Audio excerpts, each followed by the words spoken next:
you wish to unfollow my page, do so freely. Inggit na naman si Palaka dito. Vice President Inday Sara Duterte, dinumog ng mga negosyante, anak ng baka, iyak ng mga bubunista. Presidente ang datingan ni Vice President Inday Sara. Alamin natin mamaya kung bakit na nagkagulo ang mga negosyante kay Vice President Inday Sara Duterte. Dinumog eh. Kung may dinumog, may umiyak din. Regal Oliva umiyak sa kanyang live at humingi ng pasensya sa mga Duterte diehard supporters pagkatapos dinumog anak ng baka. General Poques may buwelta kay Colonel Padilla, ang spokesperson ng Armed Forces of the Philippines. Mabuhay ang mga retired general. Ayan, lakpakan natin. Wala kang kwenta, Colonel Padilla, may busal ka. At bago ang lahat, palike mo muna, pa-share, pa-subscribe, at pakipindot po ang inyong notification bell upang lagi po tayong updated sa ating mga video. Mabuhay po tayong mga Pilipino. At sa mga taong medyo maluwag ang kanilang pamumuhay at maraming biyaya na natanggap galing sa Panginoon na gustong tumulong sa mga nasalanta ng lindol sa Cebu at sa Davao, ay aasahan po natin, ipagkatiwala po ninyo ang inyong mga donasyon sa SMNI Foundation dahil tuloy-tuloy na ang kanilang pamimigay. Palakpakan po natin yung SMNI Foundation. Nandyan po yung number nila para po kayo ay makapagpadala ng inyong mga tulong. Ito mga kababayan ko. Pag-usapan po muna natin itong umiyak na si Regal Oliva. Anak ng kamuti. Paano ka hindi umiyak? Ikinuyog ka ng tudo ng mga Duterte diehard supporters eh. Ang tindi ng sinapit niya. Hindi niya akalain na yung epekto ng kanyang pagbanat sa mga Duterte ay mabigat. Sabi ko nga sa inyo. Pag sinisira mo ang pamilyang Duterte, panigurado ay tatamaan ka. Panigurado kung hindi ka politiko, kung vlogger ka, ubos yung subscribers mo. Lalo na pag naturingan kang may mga content na talagang Duterte supporters, pero sa dulo pala, isa kang traidor. Kaya hindi na po kinaya ni Attorney Regal Oliva ang nangyayari sa kanyang FB page. Kasi from 1.6 million, ngayon, nung nakakahapon, 1.5 million, bumagsak, no? So ngayon, 1.4 million na lang. Malamang sa malamang, na-alarma na siya, na biglang bagsak talaga yung subscription niya diyan sa FB, social media. Sa YouTube kasi medyo mahina siya. So doon siya sa FB talaga malakas. So bagsak ang mga followers. So nagulat ho siguro. Kaya ito, baka in-advisean siya ng kanyang social media team. Dam, mag-apology ka na lang, Dam, kay nasaktan man ang mga DDS, Dam, yung banat po. Pero sa akin, kahit nag-apology ka, sabi nga ho nila, nasaktan na ang nasaktan, the damage has been done. Pero pakinggan po natin yung kanyang komentuhan po natin yung kanyang live na talagang iyak na. Iyak siya dyan. Hindi niya kinaya siguro yung, alam mo na, mga DDS, pag si Tatay Digong yung binibira, hindi ka tatantanan. Kagaya ho yung nangyayari kay Vice Ganda. Pakinggan natin. And good day. You know, I was in Dumaguete the past 2 days, and I did not know the ramifications of what has happened and what I previously posted on a POV. But before anything else, allow me to begin with an apology, a very sincere one. To those who may have been hurt by the words and phrases I used in one of my previous POVs when I discussed about the appeal of former President and incumbent Mayor of Davao City, Rodrigo Duterte, in the International Criminal Court. I admit it was poorly written. Maybe I was tired, maybe I wanted to sound poetic, or maybe I just wanted to stir conversation. And yes, I got what I wanted, the discussion happened, but most of it sadly became personal. It became a flood of ad hominem attacks. Now, what do we mean by ad hominem? It's when people attack the person and not the argument. Instead of saying, I disagree with your point, they say, I don't like you. Ang dami mo pang mga term na ginagamit. Sabihin mo na pinipersonal ka na, anak ng baka. Ay, apology. Hindi naman sincere yung paghingi mo ng apology, sir. Baka pwedeng gamitan mo ng sorry kasi mga Pilipino man tayo ba? No, gamit ka na lang ng salitang Tagalog, Pilipino, or Bisaya. Sorry ka ayo. May masuri ba? Pero hindi, mukhang plastikan pa rin yung mga paghingi mo ng apology. Kasi kung hingi ka ng apology, dapat gamitan mo ng sorry. Kasi alam mo naman tayo mga Pilipino, pag may hihingi sa atin ng tawag, siyempre, kailangan mabanggit mo ng patawarin nyo ako. Sorry, yun yung pinakamahalaga. Ay, apology po, tanga na, nung salita niyan. Or instead of saying, or instead of answering the message, they attack or they kill the messenger. They kill the messenger. Hindi ho, sir, masyado kasi personal yung banat mo. Mantakin mo yung sasabihin mo, gumagawa ng empire si former President Duterte, na nakakatakot na empire. Putsang ina. Tapos sasabihin mo maraming pinatay. Talagang allergic ang mga DDS dyan. At pinapaboran mo yung International Criminal Court. Makakatikim ka talaga. Oh. And when that happens, the real conversation dies. The space for both truth becomes polluted and hatred. And that is not how civilized, intelligent people should argue. So let me say this again from Oh, lol. Sige nga, from the... my heart, from the bottom of my heart, I am sorry. Ah. I am sorry to those who felt offended, Okay, I am sorry. Gumamit na ng word, I am sorry to those offended. Oh. to those who felt hurt. That was never my intention. But let me also be honest. I never attacked anyone personally. I only shared my legal reading, my perspective. And I stand by that. Because when I speak from the lens of law, not loyalty. In the past days, I have been called many things. DDS, DD shit, BBM, Pinklawan, Dilawan, Ultra Pink. As if thought must always have a color. As if truth must always take a side. I have been bashed, cancelled, unfollowed, and condemned, not for lying, but for thinking differently. And yes, even the governor of Cebu has joined the fray, reducing me to name-calling that is painful and derogatory. Ngayon, iiyak ka, feeling victim ka. Yan yung mga galawang dilawan, anak ng kagwang. Feeling mo, ikaw yung biktima ngayon. Feeling mo, ikaw agrabyado ngayon. Yan ang mali mo. Dapat nagiging sensitive ka sa content mo. Alam mo naman, ang nangyayari ngayon kay former President Duterte, talagang walang due process. Hindi mo sana naghinahinay ka bago ka nag-upload. Hindi sana ni-review mo. Yung in-upload mo, in-edit mo. Hindi naman 1 oras yung upload videos mo eh. Hindi kagaya sa amin. Pag nag-upload kami, tig 1 oras. So ngayon, ikaw, kaya mong i-edit yan. Kaya mong ma-check. Hindi mo chinek dahil gusto mo. Anong hindi ka umatake ng personal? Inaatake mo yung pamilyang Duterte ng personal. Inaatake mo si former President Duterte ng personal dahil ang inyong pinatamaan, yung war on drugs, na pinalalabas mo talagang may AJK. At pinalalabas mo si Tatay Digong may kasalanan. At ang International Criminal Court may jurisdiction, yun ang mali mo. Sana tinama mo, nasaktan mo ang mga Duterte diehard supporters. Kaya tanggapin mo ang kritisismo. Tanggapin mo ang consequences na kahit nagsuri-suri ka dyan, pero wala na. Nasaktan na ang mga tao. Nasaktan na ang mga DDS. Kaya binabash ka ngayon eh. Binabanatan ka ngayon. Kasi ako sa akin lang ha, sa mga panahong ito, para sa mga Duterte diehard supporters, nagluluksa pa ho tayo eh. Nagluluksa pa tayo dahil si Tatay Digong nasa Netherlands pa din. Na ang ating sinisigaw, kinidnap nga ho. Kinidnap ng Marcos admin. Tapos, meron kang mapanood na kagaya itong si Regal Oliva, na patama kay Tatay Digong, at talagang kukuyugin ka, sir, wala kang magawa. Tingnan mo. Anong binanggit niya dyan si Pambari 4? Nasaktan siya sa sinasabi. O, ayun o. Kahilas ni Muyots, who do you think you are? Tatay Digong forever. Wala kang magawa. Kasi, same with Pambari 4, kagaya sa amin, nasasaktan din kami. Masasaktan din kami pag binabanatan si Tatay Digong. From the word Duterte diehard supporters, kailan ba kami nagiging DDS? Nagiging DDS kami because of Duterte. Because of former President Duterte. Na itong mga tao ito, kagaya ng Gobernador Pambari 4, parang kahilas sa Tagalog ba? Parang ang yabang mo? Parang ganun ba? Ang yabang mo, parang feeling ba? Feeling. Ayun. Feeling mo yun. Ayan. Feeling ba? Akala mo kung sino ka.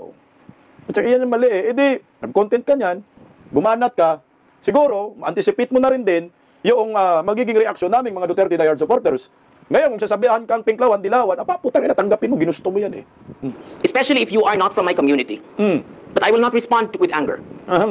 Sakit yun. Sakit daw. Tinood. Sakit yun daw. Na-virginan. Ano nga hindi masaktan? Yung followers mo, bagsak na bagsak, lagapak. Okay lang yan, mabawasan yung followers mo, madagdag sa amin. Ng mga million subscribers man tayo, pagdating ng panahon. Sige, But I will not exchange insult for insult. Because the mark of a civilized society is not how loud, how loud we curse or we curse those who differ, but how calm we remain when others throw stones. That's why I tried to become. My social media team were like crazy already. But I said, calm down. Nagabuwang na daw. Nagabuwang na daw yung social media team na. Ano nangyayari sa social media team mo? Hindi nasahan. Puta ka na, ang bilis, no? Ang bilis ng unsubscription niya. Talagang daming nag-unfollow sa kanya eh. Gulat nga ako, ang bilis. Taka na, kanina nag-content ako, 1.5 million pa yun eh. Ngayon, 1.4 million na lang. Baka maya-maya, 1.3 million na lang. Kaya napira, 500 na lang ang tira nito, mga Dilawan na lang. Wala, crazy. They were crazy because my followers already plunged. And I said, it's okay. We started with 21. To plunge it down, to have it go down, it does not matter because that's not my advocacy. I have never in my wildest dream thought that I would reach this social media peak. My goal in life was just to have at least 25,000 followers. So you may disagree with me all you want. You may not like my POVs, but please, never resort to ad hominem attacks. This is not how justice works. This is not how intellect survives. Oy man. Mali ka kasi. Hindi ka nag-ingat. Alam mo naman, majority ng mga followers mo, mga DDS, biglang nagkaganyan yung content mo. Ano ba kasi? Magkano? Ba't ipinagpalit mo yung magandang credibility ng inyong content? Nabigla ka lang nabaliko yung ano mo, yung mga pinagsasabi. Kahit nasasabihin mo, deeper, nilaliman mo yung pagkakaintindi mo tungkol sa nangyayari. Isa sobrang talino mo, ang resulta, pumangit. Ang resulta, umatak ka kay former President Duterte. Inasaktan ng mga DDS dahil maraming supporters, maraming followers ka ng mga DDS. So nagparami yata ng mga followers mo rin, mga DDS din. So ngayon, sila rin yung aalis sa'yo. Ako, nag-unfollow na ako dito eh. In-unfollow na kita, madam. At nag-live to kanina, buta nandun ako ng trolls. Sabi ko, Mirisi ka, animal ka eh. Bakit ka kasi bumanat eh? Dapat nag-ingat ka. Ang ginawa mo, pinag-isipan mo ng maraming bisis. Ano ba ang mangyayari sa akin pag ito yung gagawin ko? Aminin mo na lang. Na tinamaan mo talaga at pinatamaan mo ang mga Duterte. O baka naman sinadya mo ito para mapag-usapan ka. Alam mo kasi itong mga content creator eh, diyan sa mga sa Facebook. Tangina, hindi ako bilib sa mga yan, sa totoo lang. Dahil gumagawa sila ng ingay, gumagawa sila ng issue para mapag-usapan, para mag-trending. Ito nga yung nangyayari sa kanya. Trending ka ngayon, may mga views yung mga video niya, pero yung followers niya, bagsak. Nalinis eh, nabaklas eh. Putangin, ang laki ng mistake ng social media team mo. Ito tuloy natin. If you wish to unfollow my page, do so freely. You are free. As free as I am to express my truth. I give you that freedom. Give me my freedom as well to say my POV. Bakit? Pinigilan ka ba namin na magsalita ka? Anak ng baka naman, oh. Hindi na ka magsalita ka naman. Magsalita ka. Hindi ka pinigilan namin, madam. Okay, go ahead. Page mo naman yan. Ikaw yung yan. Ikaw yung may control yan. Channel mo naman yan. Content mo naman yan. Ikaw may control yan. Pero, mali rin naman yung mali rin naman yung pipigilan mo kami na magsalita kami laban sa'yo. Ano lang yan, give and take lang yan. Umatake ka sa mga Duterte, atakihin ka rin ng mga supporters ng mga Duterte. Hindi po pwedeng manahimik eh. Wala tayong magawa. Kung yung pagkaintindi mo iba, mas iba rin yung pagkaintindi namin. Kung yung inisip mo, hindi mo pinatamaan si Duterte, pero yung pag-deliver mo, pinatamaan mo si Duterte. So anong resulta? Bukya ka. Ito yung nangyayari. If you disagree with what I say, then disagree with Gusto. Debate with me, reason with me, challenge me. But calling me names will not change my convictions. Because conviction built on principle. Conviction built on principle will not break under pressure. Principles? Puta, may prinsipyo ka, dam? Bakit na pangit daw yung tinawag siya ng youth? Bayot ka naman talaga. Saan naman tawag namin sa'yo? Puta, yung mga tinawag ka ng youth, yun yung galit. Galit ng mga DDS sa'yo. Dahil nga nasaktan kami. Talagang hindi mo maiwasan yan. Kung ikaw magiging anti-Duterte ka, kailangan handa ka. Kailangan i-prepare mo yung sarili mo na maikumbinsihin mo yung sarili mo na anti-Duterte ka. Kailangan buo ang loob mo na tinanggap mo yung offer ng iba, milyon-milyon ba yan, at bumanat sa mga Duterte dahil maraming mga supporters ang mga Duterte. 32 million yan, dam. 32 million yan, puputaktihin ka. Eh yung mga subscribers mo nga, majority yan. Mga DDS kasi ang bilis ng unfollow mo. Yan ang malinaw dyan. Hindi ka nag-ingat. Siguro, ang gawin mo dyan, magpatulong ka na lang kay Inday Sara. Ewan ko kung papatawarin ka ni Inday. Ewan ko rin, mapatawarin ka ni Mayor Basti. Ewan ko sa akin, putsakin na, wala na yan. Nagawa mo na yan eh. Na-damage na si Tatay Digong eh. Naka-influensya ka. Eh kung totoong ano ka, sincere ka sa pag-sorry mo, dinilit mo na sana. Hindi ang prinsipyo yung ginawa mo. Oo, prinsipyo siguro sa'yo, para sa'yo, pero baliko na prinsipyo. Nagpabayad ka eh. Magkano ba yung binayad sa'yo? Anak ng kagwang. Hindi ako naniniwala na hindi ito nabayaran eh. Bakit? Kasi, ang ganda-ganda ng takbo ng ano niya eh, content niya. Minsan wala kang nakikitang content na hindi pumapabor sa mga Duterte. Puta, nandun talaga siya eh. Makikita mong dipinsa sa mga Duterte, puta, lalo na yung banatang kay Vice Ganda, nandun siya eh. Pero ngayon, paano hindi kami magugulat sa ginawa mo, tapos ngayon iiyak ka? Anong principles na yan? And even if I am unwelcome in your fold, I will continue to educate. Sige. Even if I have to speak to only a few, to the littlest group who are still willing to listen, I will continue.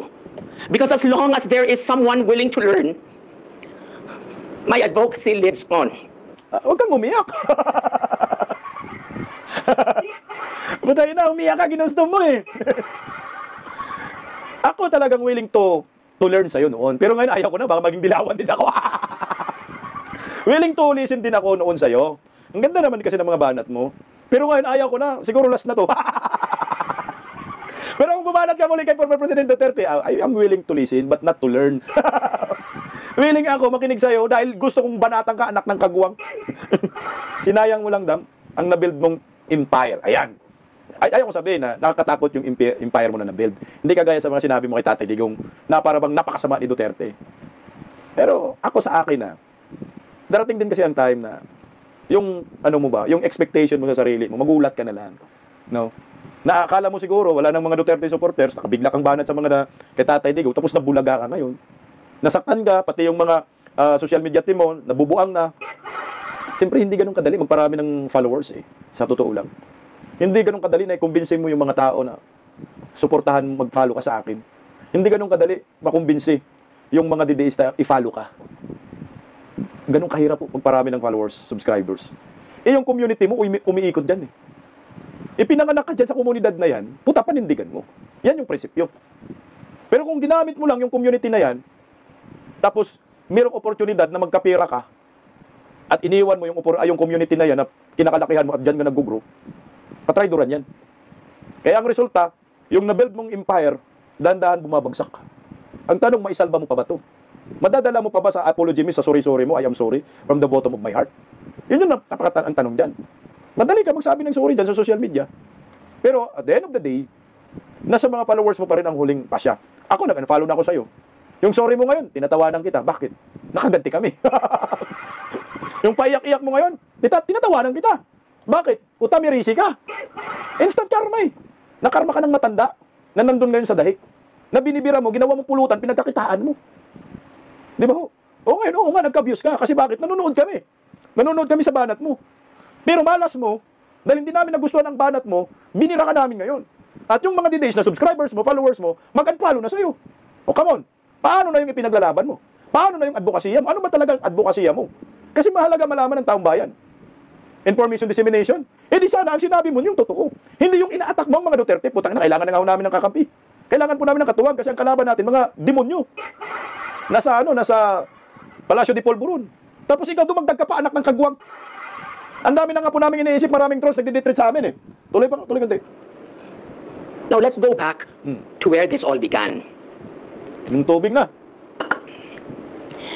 President Rodrigo Roa Duterte did not surrender himself to the International Criminal Court. He did not surrender. He was surrendered, kidnapped. And in that act, the current administration did not only give up a man, it gave up a part of our sovereignty. Under Philippine law, that act is illegal. No Filipino can be transferred to a foreign tribunal without a valid treaty, without Senate concurrence, and without due process. Anak ng kagwang, di sana yan ang banat mo lagi. Dapat nanindigan ka na lang, nakinidnap na si Tatay Digong ng mga hinayupak. Illegal yung ginagawa ng gobyernong Marcos. Ba't ba nakita ka ng content? Anak ng kamote, oh. Hindi nadali tuloy yung channel mo, at saka FB page mo. Okay yun eh. Mga kanyang mga pronouncement, yan ang gusto natin. Yan ang gusto namin, Dam.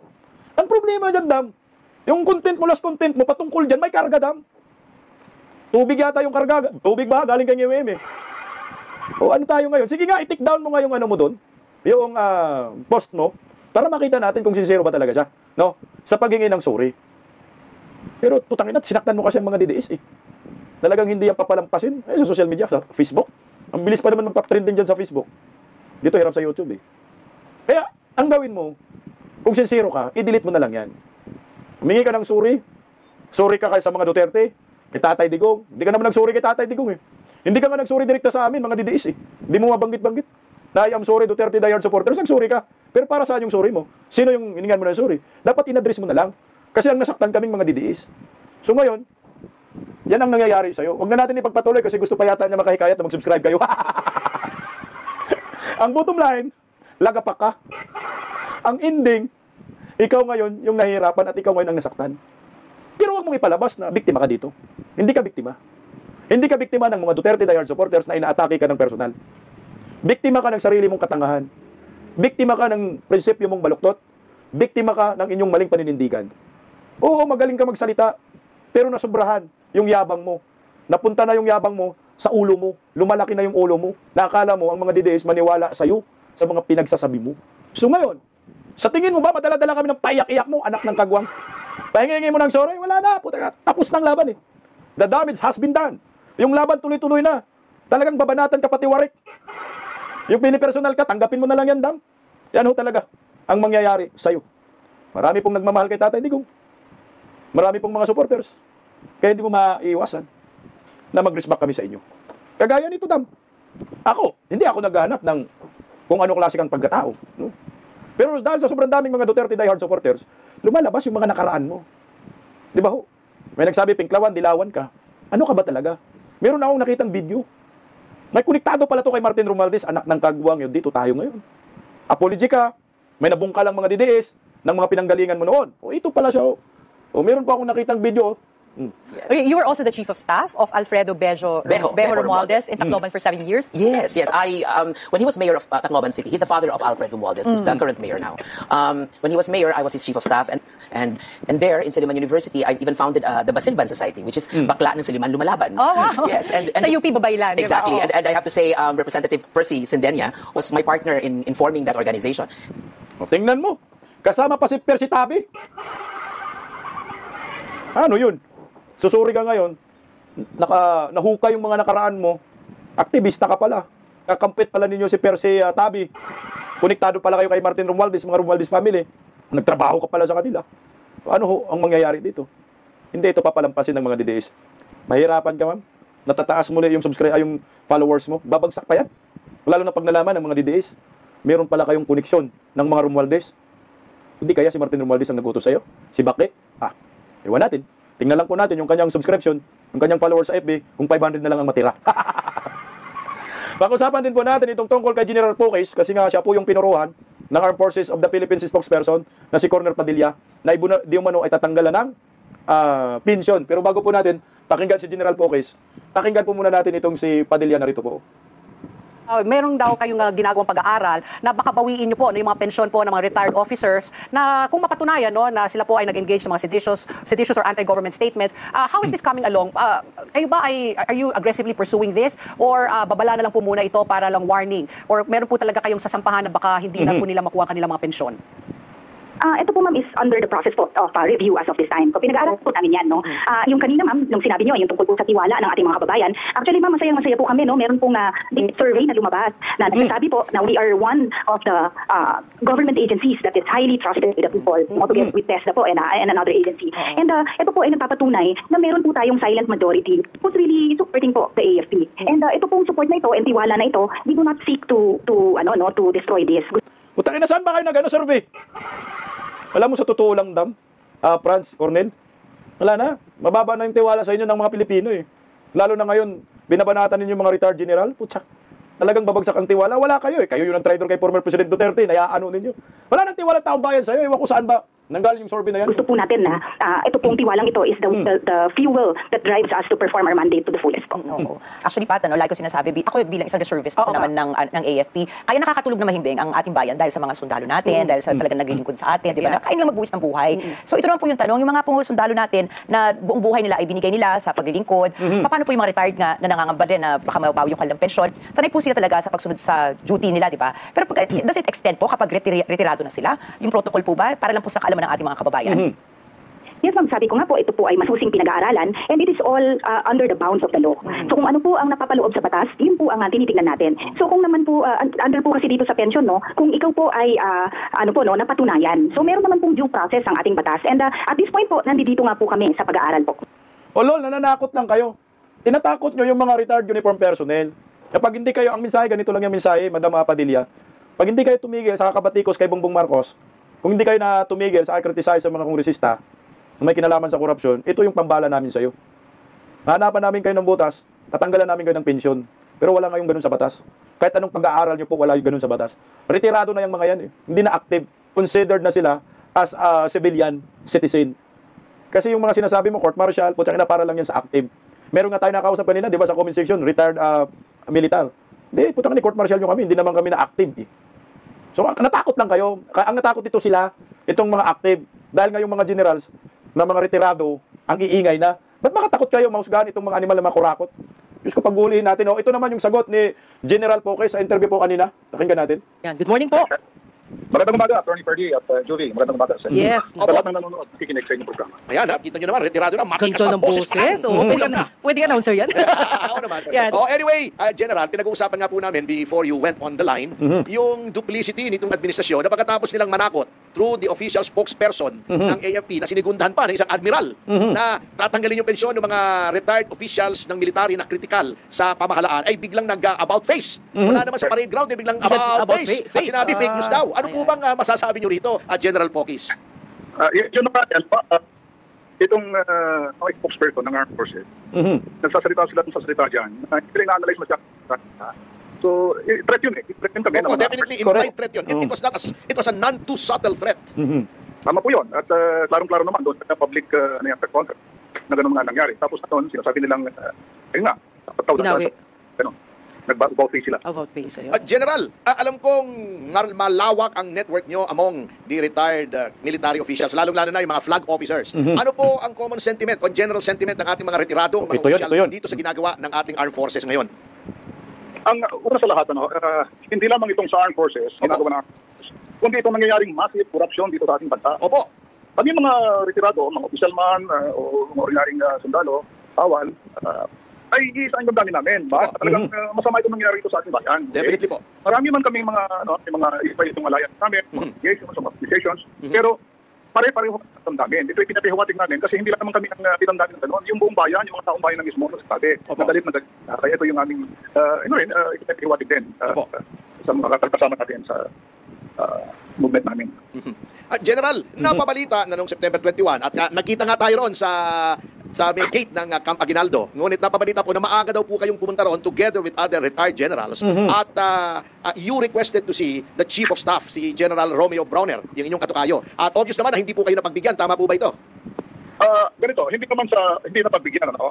Nakipag-meeting kami kay General Browner noong September 20. Opo. Okay? Kasi maraming kumakatat na mga, yun na, kasama sa fake news yan, disinformation. Opo, ayun. Buti na klaro natin. Fake news, oh. Yung UPI. Tapos, pumunta kami doon para i-clarify. Pakilala nila yung movement na ito ng People's Initiative. Political, partisan, non-violence, rule of law based. So, yun nga, pinakilala namin. Tapos, andun lahat ng mga battle staff, joint staff, andun, mga generals. Kasama na meeting na yun. So, klaro naman. Of course, alam naman natin ang position ng armed forces yan ay yung mandate nila based on the Constitution is to protect the people and the state. Yung protect the people, yun yun. So, sinasabi nila doon, sabi ni General Bonner na nung ipinapahiwatig namin yung common sentiment, ilang ng mga mamamayan, kundi mga ordinaryong sundalo mismo, sinasabi naman niya na hindi sila tipping, hindi sila tingin, hindi sila black.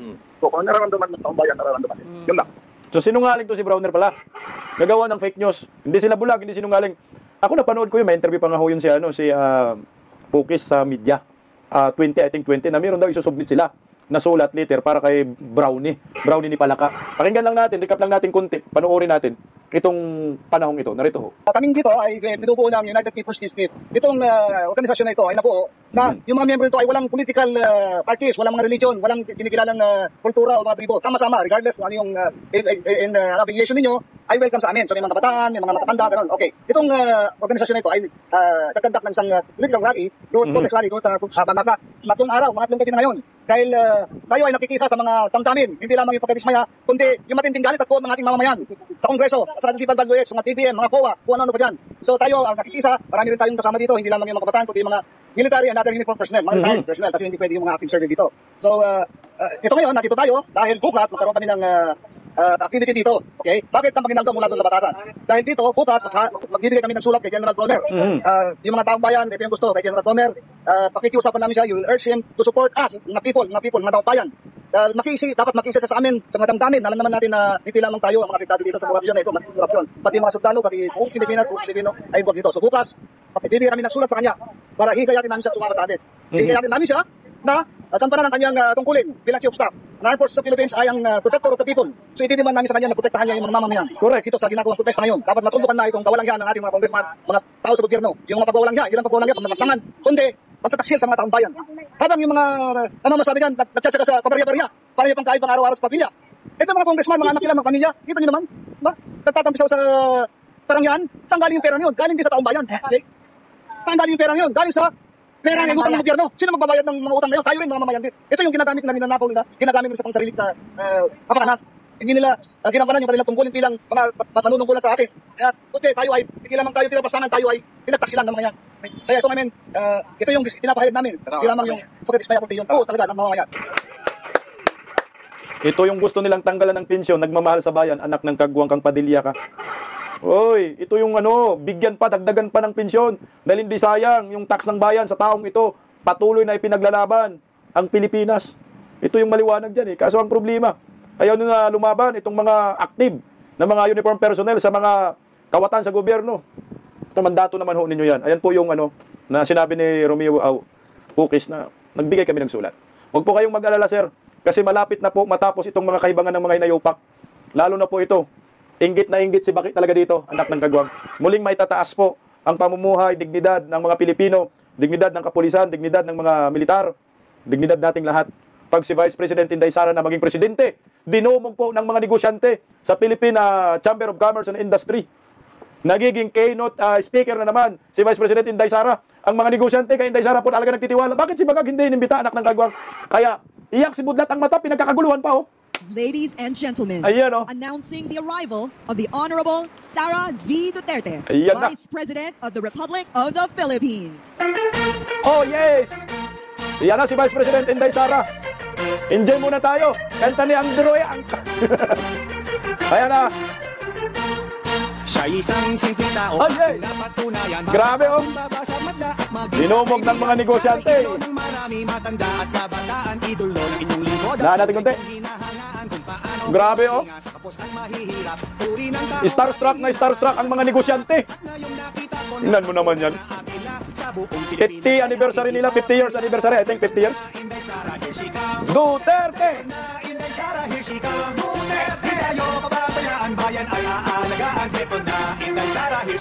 Duterte!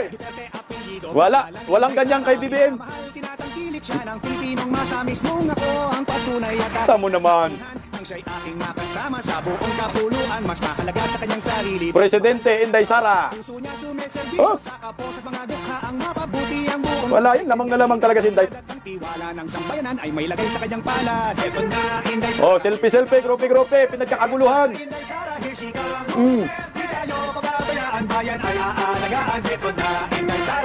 Iyan Duterte!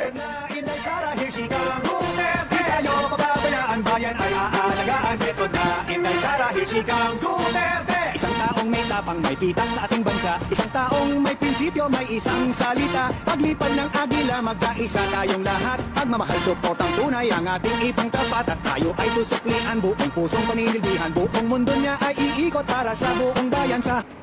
Grabe nakakakilabot balahibo Mga negosyante yan sa Philippine Chamber, Philippine Commerce Chamber and Industry, tama ba? PCCI, ayan. Yan po ay nag-celebrate po sila ng ika-50 years anniversary. Puro po mga negosyante, ang mga malalaking negosyante. Ayan, talagang kita mo yung tiwala nila kay Vice President Inday Sara Duterte. Malayong-malayo si UM. Isang sampal na naman ito sa Marcos admin na si Vice President Inday Sara yung inimbita. Hindi kasi pwede yung makurakot dyan, anak ng kagwang. Lalong hindi na pwede yung matumatabingi yung panga. Pakinggan natin yung mga ilang linya sa talumpati ni Vice President Inday Sara dyan. O ito mga kabisdak. Good day to everyone. I am truly happy to have received your invitation for me to grace another year with the Philippine Chamber of Commerce and Industry. And I wish I could do more for the business sector, but rest assured that the Office of the Vice President will never stop advocating for good governance, especially for the business community. It is an honor and a privilege to share a message and welcome all of you to the 51st Philippine Business Conference and Expo. 51 years na pala. Philippine Chamber in Commerce and Industry. Tuloy. Congratulations on successfully hosting this event. Thank you for emphasizing the importance of preparedness for the future as we embrace digital transformation.